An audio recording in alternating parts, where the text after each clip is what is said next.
everybody. Thanks for joining us here on 9 News Watch. I'm Chris Bianchi. In just a few moments' time, we're going to hear an update on the COVID-19 response here in the state of Colorado, and obviously specifically about the Omicron variant. And we're going to get that from Governor Polis in just a few moments' time. So again, that's coming up here in about 2 to 3 minutes or so. In fact, President Joe Biden is currently finishing up a briefing right now about the same idea about the Omicron variant.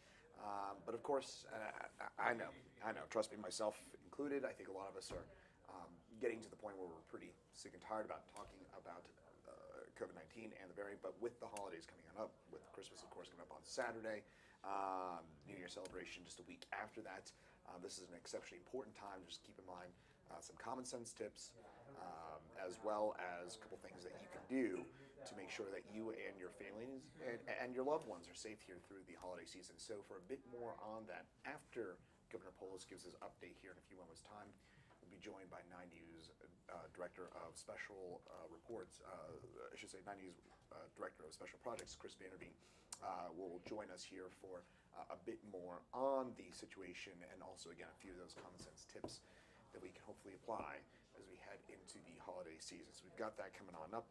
As I mentioned, President Joe Biden just finishing up an update on the Omicron surge across the country a few moments ago. You might remember, or you may have seen the reports that came out yesterday that the Omicron variant is now the dominant one here across the United States. Joe Biden, amongst a few other things, he announced that there are a few new measures to combat it from the federal government. He also did emphasize that if you are vaccinated and following proper precautions, that the guidelines are that you should be safe to continue on with your holiday, your previously planned holiday celebrations. And also the federal government will be adding 10,000 new vaccine sites on top of the 80,000 that are already in place. So again, we're going to start to see some changes here coming in from the federal government. We're going to find out about the state's response here in a few moments' time. And again, right now, the Omicron variant here in the state of Colorado hasn't been as dominant as what we've seen, for example, in the northeastern United States, but we may get an update about that here in a few moments' time, and updated case numbers, hospitalizations, and things of that sort, as well as some tips here and some advice as we head into the holiday season. So stay tuned. Again, Governor Jared Polis will give his COVID-19 update here in just a few moments' time, so stay with us here on 9 News Watch.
Good afternoon, Colorado, and thank you for joining us for our last update on the pandemic before the Christmas holiday season. As we prepare to close out 2021 and enter a new year, I also want to thank all of the reporters and news outlets who've covered this pandemic since it began in March 2020, giving fact-based information, cutting through misinformation, the role that you have played in empowering people to make decisions to protect themselves has been absolutely critical. And one of the key components of the response from the media, from us, from health officials, has been sharing clear, accurate information with Coloradans. You can look at it and form your own conclusions. And that would be incredibly difficult without the hard work of the media, arming people with facts and data to make choices that make them happier and healthier even during a global pandemic. Sometimes the facts are simple, like if you've been vaccinated with all 3 doses, you are 57 times less likely to die of COVID than somebody who's unvaccinated. If you've been vaccinated with 2 doses, you're 15 times less likely to die than someone who's unvaccinated. Very simple facts, what we see in hospitals every day in Colorado, getting the word out, and of course, making sure that people know that they have access to monoclonal antibody treatment, no matter who they are, no matter where they live, if they contract COVID. That can further reduce hospitalization rates. Now, it's highly effective against the Delta variant. It can reduce upwards of 70% of hospitalizations. Unfortunately, most of the monoclonal antibody treatment we have is not as effective against the Omicron variant. There might be a slight degree of efficacy from one of the treatments. Others don't seem to have the therapeutic benefit. But at this point, Delta remains the larger variant in Colorado, although we do expect that to change in the coming days and weeks. An update of where we are, we have 1,030 Coloradans hospitalized from COVID right now. That is 56 fewer than yesterday. And just to be clear on the numbers, of the 1,030 people hospitalized, 860 of them are unvaccinated, which is very sad because they don't need to be hospitalized. They don't need to die. It would be prevented in almost every case. That number would be, 1/10 that number if they had been vaccinated. It's also important to note that the median age for the unvaccinated folks who are hospitalized is much lower. It's in their 50s, because remember, this disease can strike a perfectly healthy person in their 20s, 30s, and 40s. And if they're unvaccinated, they can be in the hospital 5-10 days later and hopefully walk out, but some of them might not. If they're vaccinated, the risk is very low. Fully vaccinated with 3 doses, risk is very, very low for younger, healthy people. Of course, we encourage those who are medically vulnerable to take additional steps to protect themselves. But just know that the data continues to show that the 3-dose vaccine is extremely effective at reducing the risk of infection, but just as importantly, for those who do get infected, despite being vaccinated, significantly reducing the severity of the virus. With Christmas and New Year's around the corner, I want to encourage my fellow Coloradans to bring joy, celebrations, food, and gifts to their holiday get-togethers, but not COVID-19. That means that we encourage testing before you get together with large groups, particularly those groups that might include unvaccinated or those who are elderly, and encouraging everybody to get the 3rd dose of the vaccine. I'm proud that in Colorado, 47% of eligible Coloradans have gotten that 3rd dose. And we need to stop thinking about it as an optional dose. While the CDC has not yet changed the definition of fully vaccinated to include the 3rd dose, I believe based on the data that they will, and I think we all need to make that shift on our own, just putting the data and science first. Don't put off getting your 3rd dose. It will provide you significant protection against Omicron, which we expect to fully increase in our state over the coming weeks, so get that now. And that 3rd dose will reduce your serious illness, hospitalization, and death. Many vaccinations require 3 doses. That's not something new or different about this. When the vaccine was introduced last year, scientists didn't know if it required 1, they thought perhaps with J&J, or 2 doses like Pfizer, Moderna, or 3 is what it turns out to need. But that's no different than, my kids are 10 and 7, and they got the DTaP vaccine, as nearly all kids get, diphtheria, tetanus. This is why we don't hear much about diphtheria and tetanus, is because we have a vaccine that nearly all kids get that prevent it. And that also is a 3-dose vaccine that are spaced apart. So this is a very normal thing, and this vaccine needs 3 doses. to continue that efficacy and just as importantly to prevent against Omicron, which we fully expect will be the dominant variant in Colorado in a matter of days or weeks. There are plenty of walk-up and drive-through sites where you can get vaccinated without any need for an appointment. I know some people look at their local pharmacy and they say they might not have one until next week or for 5 days and you want it today or you're leaving town. Don't put it off. You can go to Ball Arena this Wednesday, noon to 7:30, or Thursday, noon to 8:30, or Sunday, 9 a.m. to 5 p.m. You can go to the Aurora Municipal Center. That's a drive-through. You don't even have to get out of your car at 15151 East Alameda, 7 days a week, Monday through Thursday, 9 a.m. to 6 p.m., Friday, Saturday, and Sunday, 9 a.m. to 7 p.m. So you can go, you can take the whole family because you can get your kids there, you can get your third dose. If your kids haven't gotten it yet, you can get their first dose. Very easy. Arapahoe Community College, 5900 South Santa Fe, is open 7 days a week, except for December 23rd, and that's Monday through Saturday, 10 a.m. to 6 p.m. Chapel Hills Mall in Colorado Springs, 10 a.m. to 5:30, 7 days a week. Citadel Mall in Colorado Springs, 10 a.m. to 6 p.m., 6 days a week, Monday through Saturday.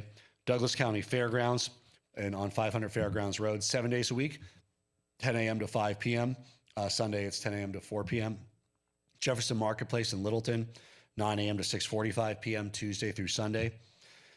In Grand Junction, Mesa County Community Services Building, Wednesday through Friday, 10 a.m. to 5 p.m. and Saturday, 9 a.m. to 1 p.m. Durango, La Plata Fairgrounds, 9 a.m. to 3:30 p.m. Pueblo Mall and on Dillon Drive, Tuesday through Sunday, 10 a.m. to 5 p.m. Weld County Clerk and Recorder in Greeley, 1250 H Street, Thursday through Saturday, 8:30 a.m. to 6 p.m. So these are all available every day. Just so you know, there are additional slots. Every slot is not used, meaning you can show up and get it. Most of the day, there's not any wait. You know, if you're going right at the start of the day or at the end of the day, there's sometimes a 15 or 20-minute wait. And if you want to avoid the wait, you can certainly set up an appointment ahead of time online at any of those sites. There are also many additional sites where people can get vaccinated and tested together for your convenience. We're expecting increased demand in testing with Omicron, as other areas have seen. Currently, we have more than sufficient testing capacity. We want to bring additional sites online so we don't see long lines or delays. And you can also get any of the vaccines at these sites, meaning your kids can get it. You can get vaccinated first, second, or third dose. That will be at Dick's Sporting Goods in Commerce City, Waterworld in Federal Heights, Boulder County Fairgrounds in Longmont, Coons Miller Creative Arts Academy in Southwest Denver, Timberline Church in Fort Collins. We'll be announcing the hours of those soon. Those will begin in the week after Christmas for vaccinations and testing for those who want it. We also have the at-home testing available. I was honored to see that President Biden is really taking what Colorado has done nationally with regard to making testing available for free for people in their home. We have sent out over 1.3 million tests to Coloradans, and you can sign up at covid19.colorado.gov, the Binax Now program, and those usually arrive in 3 to 7 days. I want to make sure people know, though, if you're symptomatic, go to a free testing site. Those are for screening. If you're already symptomatic, get tested now. Don't wait the 4 days to get one in the mail. Go to a free testing site, get tested immediately, because you might benefit from the monoclonal antibody treatment, which has to be given in the first week of the disease. But it's good to have those on hand at home so you can test before family get-togethers, before seeing others, and make sure that you're not the one who brings COVID as an unwelcome gift for Christmas to others. To find out more about the testing, you can go to covid19.colorado.gov/testing. And if you do test positive, we have more ability to provide monoclonal antibody treatment, a more supply of monoclonal antibody treatment than we have demand. It is a proven way to prevent a mild to moderate case of COVID from becoming a severe one that puts you in the hospital and at risk of death. If you were diagnosed with COVID recently and want to find out how to get monoclonal antibody treatment, you can call 877-CO-VAX-CO. That's 877-268-2926, or visit covid19.colorado.gov/monoclonal. Omicron is here in Colorado. We have community spread. It's at a higher level in many areas of the state that experience increased visitation and travel. And we know that we need to use the tools that we have at our disposal to protect ourselves. Get vaccinated with all 3 doses, get your kids protected, get tested, and of course, wear your mask indoors around others. More than a quarter of the COVID-related deaths in Colorado occurred after the life-saving vaccine became widely available, and that's heartbreaking because 90% or more, 95% of those deaths wouldn't have occurred if people had simply made the choice to protect themselves by getting vaccinated. And the last thing that any of us want to see are more Coloradans getting needlessly sick and dying. So take the simple step to protect yourselves and protect the people you love. The holidays are a time that fill us with love and compassion. And that's what we need now more than ever before. I want to wish every Coloradan a Merry Christmas, a safe and happy holiday season. And with that, I'm happy to take some questions. Just a quick question about testing here. With this new nationwide program, can Coloradans sort of utilize the program here in Colorado and the nationwide one, or is this? So the president announced the broad outlines of a plan that by in January sometime would begin delivery. So to be clear for Colorado residents, the only way to get your free instant test is through the Colorado program for the next few weeks. We await the details of the national program, and we'll make a decision at that point about whether we fold ours in or whether there's leaves a need that would require us to continue the free Binax Now testing program that Colorado runs. Yeah, I actually had two questions. The first about vaccines for children. You had set a goal of vaccinating, I believe, half of the 5 to 11 by the end of January.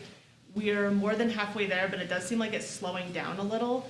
And so my first question is just what is the state doing to maybe push a little more on those parents who maybe have concerns or extra questions or lack of access? And what are you doing to kind of keep that pace of vaccination? Yeah, so first we are hearing renewed interest in vaccinating young people with the Omicron variant hitting our state and hitting the country.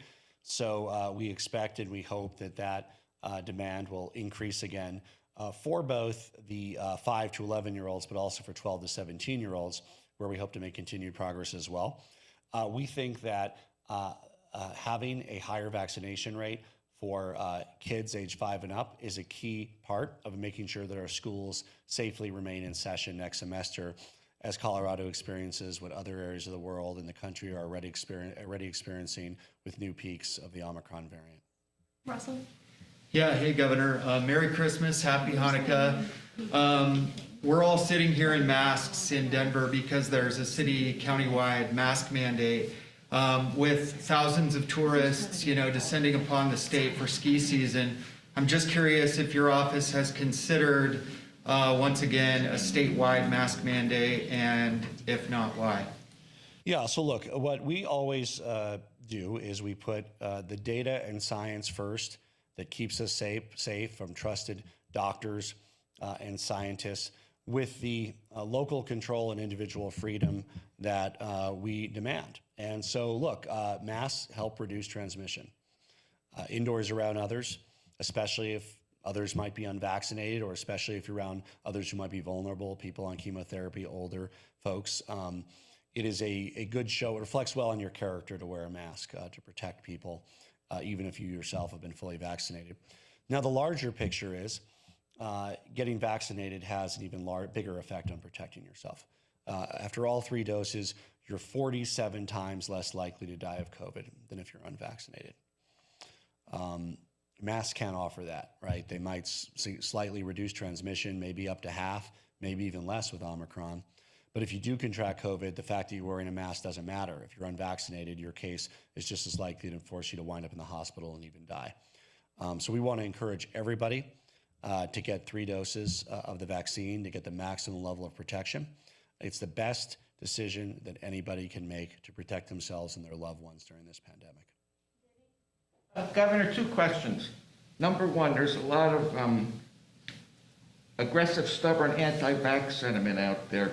How close to 100% vaccination Colorado you think you will reach? And second, there's a lot of issues with Omicron in New York and the East. Businesses voluntarily shutting down, and the mayor of New York calling off his inauguration. Do you anticipate that out here when this inevitably sweeps west? Thank you. What was the first one again? Percentage. Okay. So, I was one of the most joyous days of my governorship is when I signed the FedEx form accepting the very first package of the life-saving vaccines. And yes, they were literally delivered in a FedEx truck, and I signed the form because I knew that that would save lives, and they have. They've made it 47 times safer to get COVID if you've gotten all 3 doses of the vaccine. I knew that there would be a few Coloradans that didn't want to get vaccinated. There's a few percent of Coloradans that believe everything. There's a few percent that believe the earth is flat, that birds aren't real. But I didn't expect that it would be 17%, Vinny. I thought, you can find 3, 4, 5% of Coloradans that believe practically anything. But I didn't expect it to be 17% in the face of overwhelming data and science that shows the tremendous benefit that the vaccine has to you at the individual level, and of course to your families and friends. I think like most Coloradans, in my extended network of friends and family, there's people who haven't got vaccinated, and you want to love them and show compassion and put facts in front of them, but at the same time, that's their decision. Just as you'd be frustrated with somebody who refused to wear their seatbelt or to wear a helmet when they go out on a bike. For the loved ones of those who refuse to protect themselves, it can be a very frustrating situation. And I don't think that people should sacrifice their personal relationships over this. They should seek to reach out and bridge the gaps where they can. And certainly if their loved one who's unvaccinated does contract COVID, please encourage them to get monoclonal antibody therapy, because it's not too late to provide them with a therapy that's not as effective as the vaccine, but can still significantly reduce their risk of hospitalization. Again, we are, Colorado is a few weeks after South Africa and at least a week or two after the East Coast in experiencing the rise of Omicron. So we are tracking what is occurring in these other places very closely. And we look forward to that data in the coming days and weeks, really informing the approach that Colorado takes and the steps that Colorado takes in the weeks and months ahead. Hi, Governor. I have 2 questions. La primera es si me puede dar un resumen de fin de año de COVID-19 y las recomendaciones a las personas que van a celebrar las fechas festivas y con la llegada de la variante Omicron. La cosa más importante es recibir la vacuna. Es muy efectiva, es seguro, es totalmente gratis. Es necesario recibir 3 dosis de la vacuna. Y es muy importante explicarlo porque el año pasado pensamos que necesita solamente 2 dosis de la vacuna, pero ahora las doctores y personas en ciencia, todos son de acuerdo que es más importante recibir los 3 dosis de vacuna y es 47 veces menos oportunidades de morir para personas quien recibieron la vacuna. Sorry, go ahead, Stephanie, sorry. La segunda pregunta es si ha visto y qué piensa sobre el regalo entre fiscales del caso de Rogel Aguilera Mederos. Acabamos de recibir la aplicación ayer en la tarde de su abogado y mi equipo legal está revisándola ahora mismo. Cuando tengamos una decisión, lo anunciaremos. Yeah, kind of following up on some of the other questions about Omicron, with what we know about the increased transmissibility, are you reconsidering at all the local control approach to school mitigation? We strongly support the steps that our local school districts are working on with their county health departments. We continue to make free testing available for students. We encourage more districts and more schools to sign up and participate in that program. We know that implementing anything new into the school schedule can always be challenging, and this program has been no exception, but I think we've learned a lot, and we're very excited to integrate that program into any school that wants it. And we think that implementing testing can be a very effective way to welcome students back without welcoming COVID back to your campus after the break. And we would love to work with districts to provide that capacity to test kids as they return to minimize any disruption in in-person education. Phone? Hi, Governor. This is Mark Salinger with 9 News. We've seen the long lines for testing on the East Coast of New York and Washington, where the Omicron variant is spreading rapidly. Does Colorado currently have the testing capacity to handle Omicron once it gets here? And are you trying to increase capacity for testing? So we are the first state in the nation to have free instant testing available for anybody who wants it delivered to their home. Over 1.3 million tests have been delivered to people. You can sign up covid19.colorado.gov. But again, if you're experiencing symptoms, you need to go to a testing site.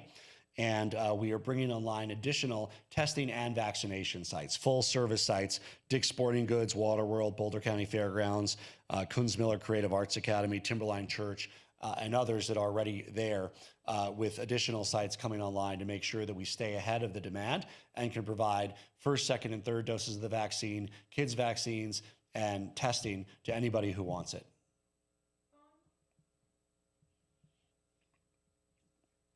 Hello, this is Meg Wingeter from the Denver Post. I had a question about, you mentioned seeing Omicron spreading in some of the more visited areas. Are you referring to up in Eagle County that they think they're having an Omicron surge, but that they haven't gotten confirmation from the state labs sequencing yet?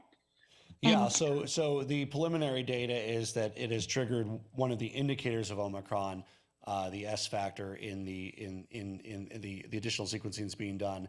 But we expect, and this is also no different than our very first encounter with COVID in our state in March of 2020, it'll hit the areas that have significant visitation first.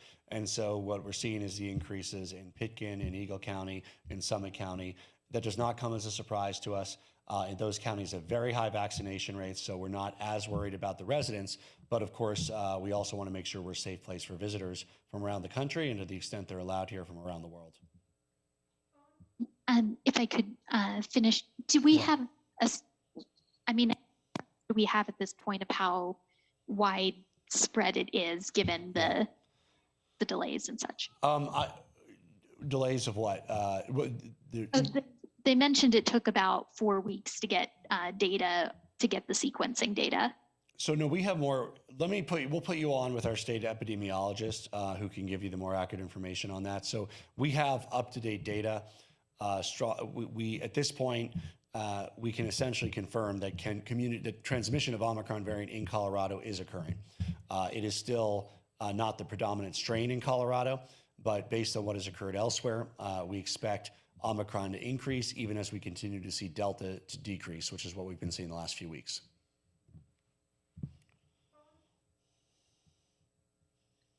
Hi, Governor. Dave Perry at the Sentinel calling. I had a couple questions about the monoclonal antibody treatment. And I was wondering approximately how many people across the state are using the treatment, and if the state follows the outcomes of those patients to find out how many have been able to avoid hospitalization or how many were avoided. Yeah. And then also, since the Omicron variant is clearly going to overtake Colorado, just like it has everywhere else in the country, at what point does your advice to people seeking that treatment change, given what the feds are saying that the two systems that you're using right now would not be effective against it?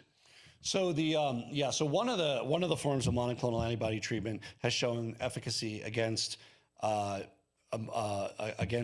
Omicron variant. We are shifting those resources to areas in our state where we believe the Omicron variant is more prevalent. At this point, if you get COVID, the chances are it is still the Delta variant in Colorado. We are coming off of our peak, but there are still thousands of Coloradans infected every day. The 70% reductions in hospitalizations from the monoclonal antibody treatment is based on the academic studies that have been done and published and peer-reviewed. From that, we can effectively model that monoclonal antibodies have successfully reduced the number of people hospitalized in Colorado by several hundred and reduced deaths by several dozen. And so we don't ourselves we're not part of the experiment that tracks the outcomes for everybody, but we extrapolate from the experiments that have been done and the research that has been done to figure out what it is reduced here. Dave, I can get you those exact figures about what we expect. We do have more capacity to deliver monoclonal antibodies, including both monoclonal antibodies themselves and the personnel and resources to deliver them. And that's why you hear me talking about them and promoting them. If you get COVID, and especially if you're unvaccinated or older, but frankly, anybody who gets COVID with mild to moderate symptoms, you can set up monoclonal antibody treatment at 877-CO-VAX-CO. That's 877-268-2926.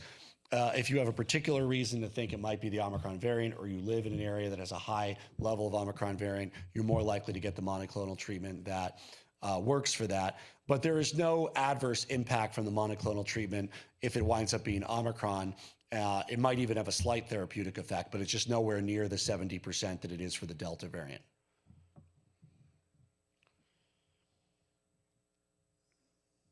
Thank you, and to everybody, Merry Christmas and Happy Holidays and Happy New Year.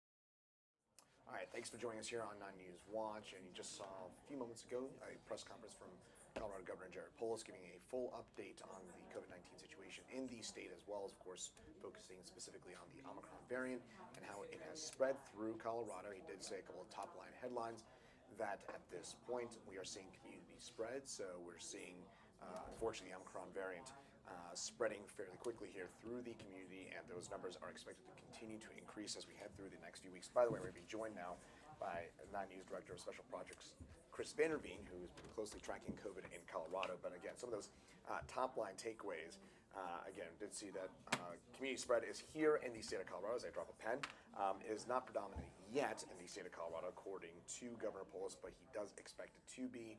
About 17% of Coloradans who are eligible for the vaccine remain unvaccinated.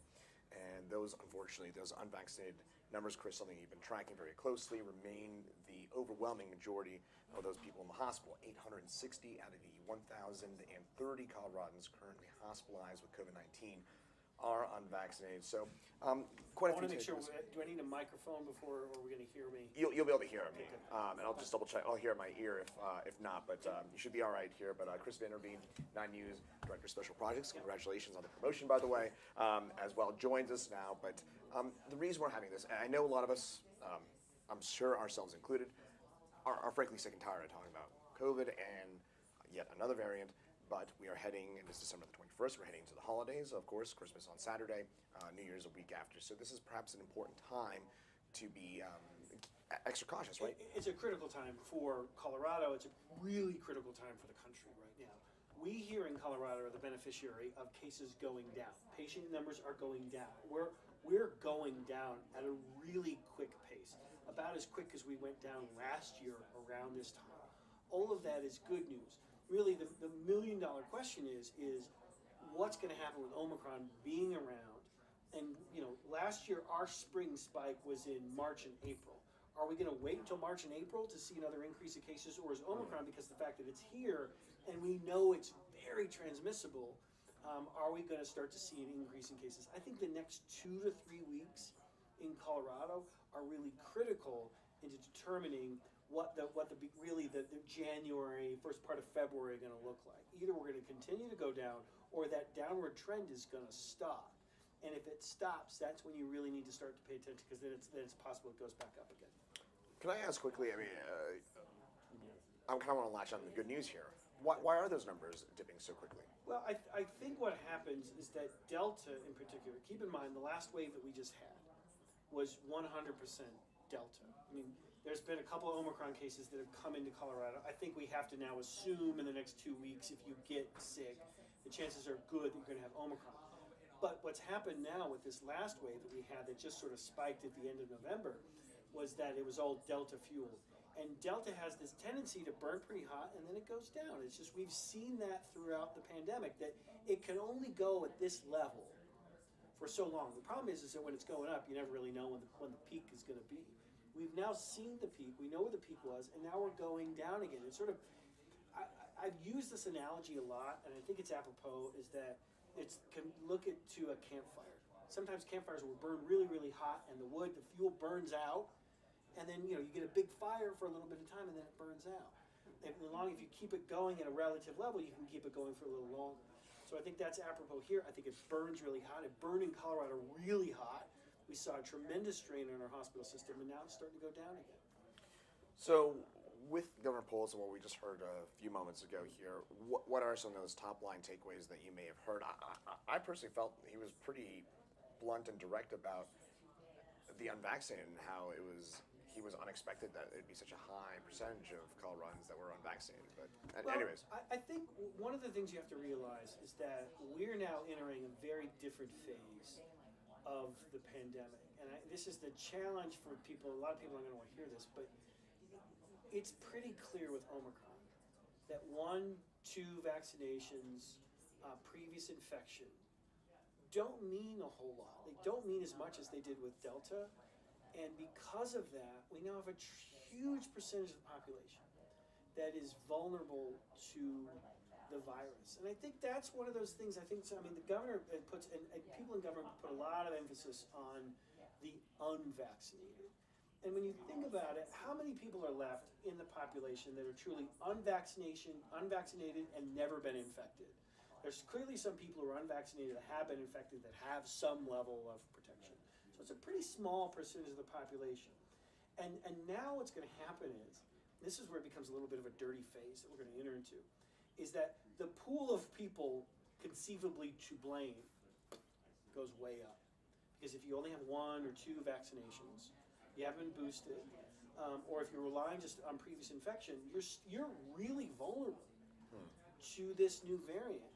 And I think in some ways, the temptation's going to be, and we've done this for a long time, blame people who are unvaccinated. It's been really sort of tempting, sort of say, let's just blame the unvaccinated. Even though we knew vaccinated people were still getting sick. Now vaccinated people are really vulnerable, are really capable of getting the virus. So I think this next phase, in an ideal world, we move a little bit away from that shaming process that's been so present the last couple of months, and we sort of say, look, people are going to get sick.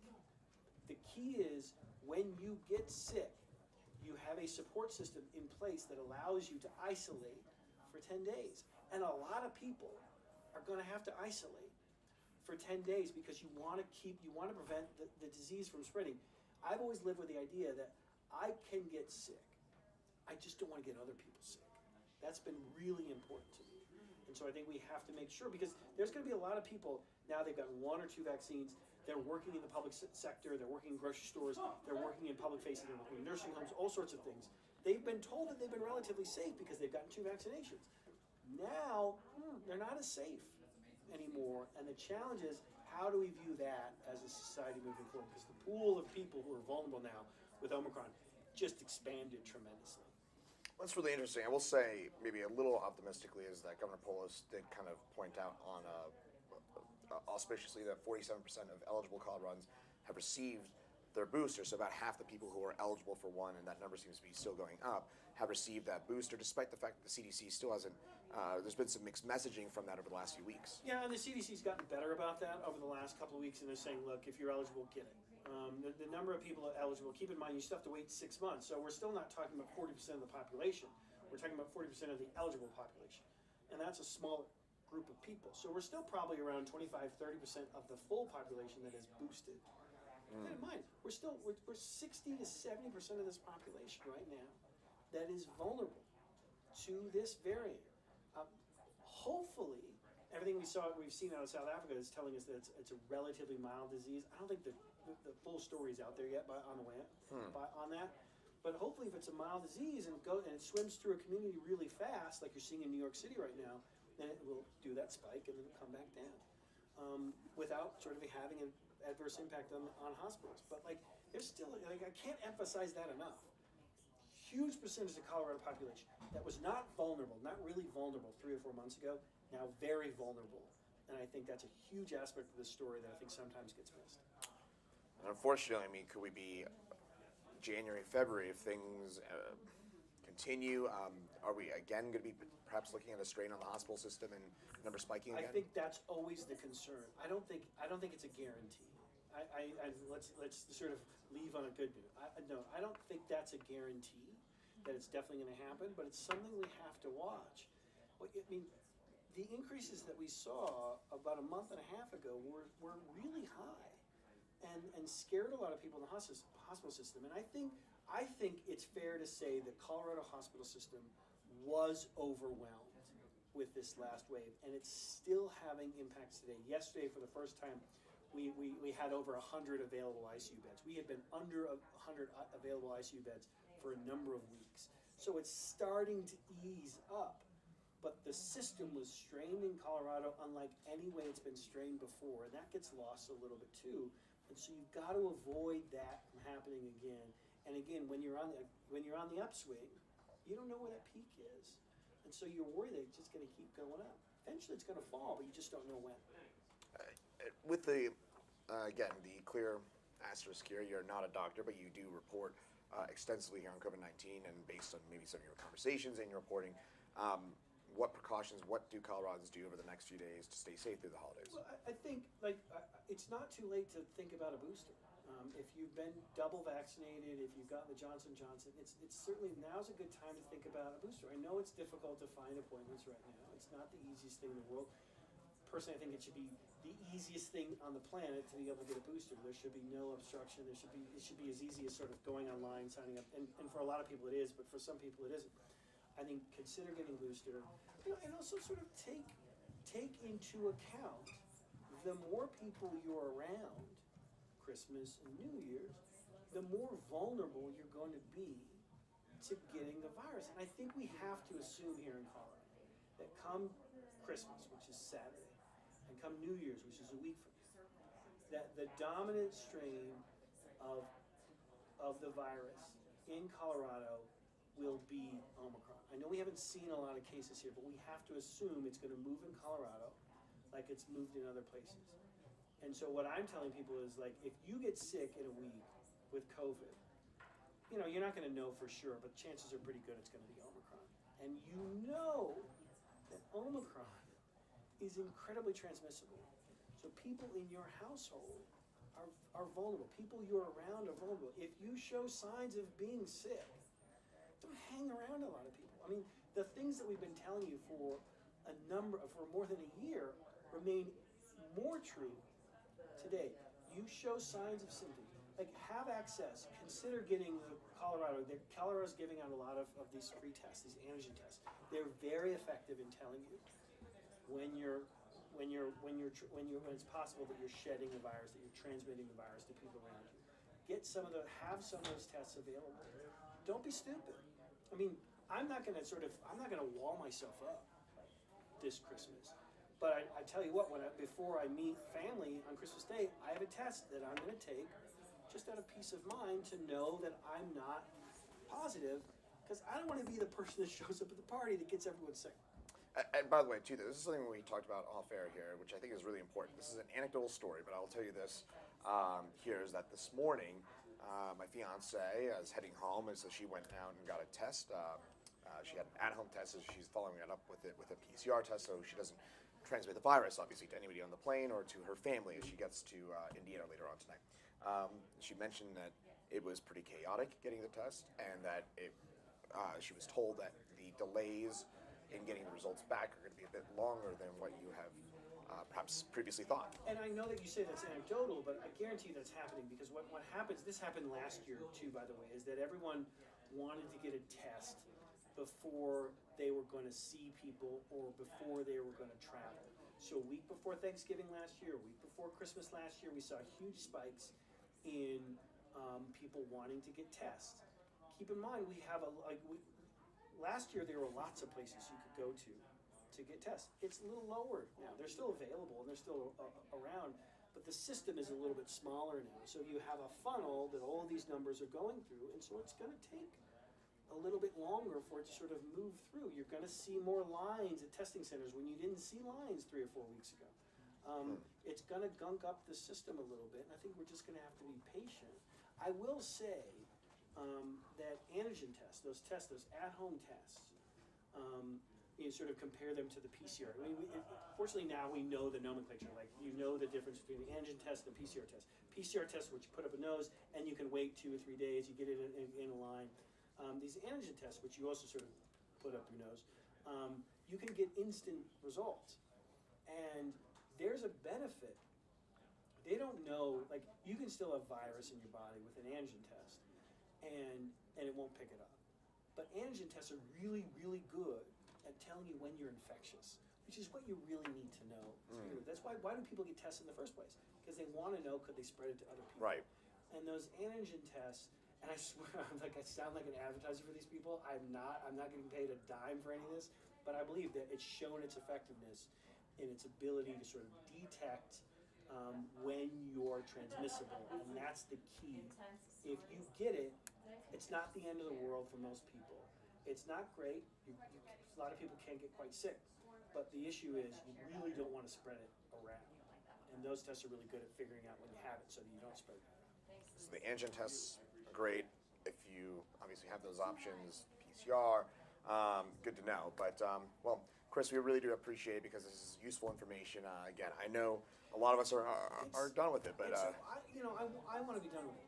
We all want to be. I want to be done with it, but I think Omicron is showing us that we got some time to go, and I think Omicron's going to burn through Colorado, whether it be next week or 2 weeks from now or 2 months from now. It's going to burn through Colorado, and so we better be ready for it when it does. All right, so get that booster if you haven't already. 9U is Director of Special Projects. Chris Vanderbeek, thanks so much for your time. Get that title right. Get that title right. I was like, Special Reporting, Special Projects. I don't know what it is. But anyways, Chris, we appreciate it. Thanks so much for joining us here on 9News Watch.